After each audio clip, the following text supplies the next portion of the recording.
CPIML Mass Line ప్రజాపంద party division నాయకుడిని.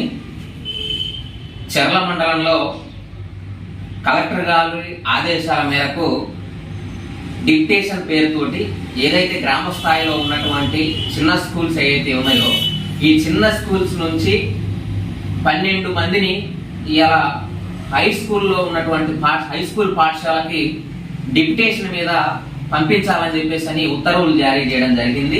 ఆ ప్రక్రియ కూడా పూర్తిగా సంపూర్ణంగా పూర్తయిందనేది మాకున్నటువంటి సమాచారం. ఈ సందర్భంగా కలెక్టర్ గారికి మేము ఒక విన్నపం చేయదలుచుకున్నాం. అయ్యా, ఇప్పటికే ప్రాథమిక విద్య ఉపాధ్యాయులు కొరత కారణంగా ఉపాధ్యాయులు పాఠశాలలో సబ్జెక్టులకు సరిపడా విద్యార్థులకు సరిపడా పూర్తి స్థాయిలో లేరు. దాని కారణంగా రోజు రోజుకి సంవత్సరానికి విద్యార్థుల యొక్క సంఖ్య చాలా గణనీయంగా కిందకు పడిపోతా ఉంది. విద్యార్థులు ఇలా పూర్తి స్థాయిలో ప్రభుత్వ బడికి రానటువంటి పరిస్థితి నెలకొన్నది.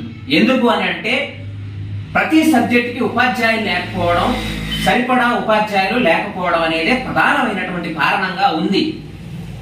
ఇలా ఏజెన్సీ ప్రాంతమైనటువంటి మా భద్రాచలంలో చెర్ల దుమ్ముగూడెం పరిస్థితి కూడా ఇదే రకమైనటువంటి పరిస్థితి ఉంది. దీని కారణంగానే ఇలా ప్రభుత్వ విద్యకి విద్యార్థులు దూరం అవుతా ఉన్నారు.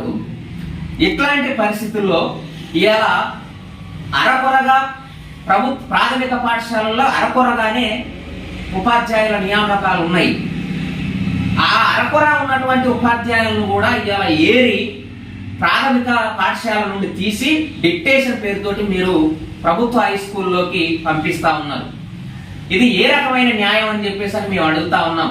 ఇలా చిన్నబడిలో ఉన్నటువంటి విద్యార్థులకి అన్యాయం చేసి పెద్దబడిలో ఉన్నటువంటి విద్యార్థులకు న్యాయం చేస్తామంటే ఇది సరైన పద్ధతి కాదు అని చెప్పేసి మేము తెలియజేస్తా ఉన్నాం.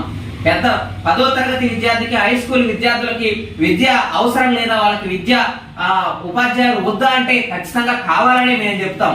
కానీ ఒక విద్యార్థినికి అన్యాయం చేసి ఇంకో విద్యార్థికి మంచి చేస్తాం అనేది సరైన పద్ధతి కాదు అని చెప్పేసి ఈ సందర్భంగా మేము తెలియజేస్తా ఉన్నాం. ఖచ్చితంగా ఇలా ప్రాథమిక పాఠశాలలో ఉన్న ఉపాధ్యాయులను తీసి అటు వేస్తే మరి అక్కడ ఉన్నటువంటి విద్యార్థులు చదువు ఏం కావాలా, వాళ్ళకి చదువు ఎవరు చెప్పాలా అంటే వాడు చదువుకోకపోయినా పర్లేదు అనేది మీ ఉద్దేశం అని కూడా ఈ సందర్భంగా మేము ప్రశ్నిస్తా ఉన్నాం. ఖచ్చితంగా కలెక్టర్ గారు ఈ విషయం మీద పునరాలోచించాలా. ఖచ్చితంగా ప్రాథమిక పాఠశాలల్లో అది యూపీఎస్ కానీ అప్పర్ ప్రైమరీ స్కూల్ కానీ 1 నుంచి 5, 7, 8 తరగతులు ఉన్నటువంటి పాఠశాలల్లో ఖచ్చితంగా మీరు ఏదైతే ఉపాధ్యాయుల్ని 10వ తరగతికి డిక్టేషన్ పంపించారు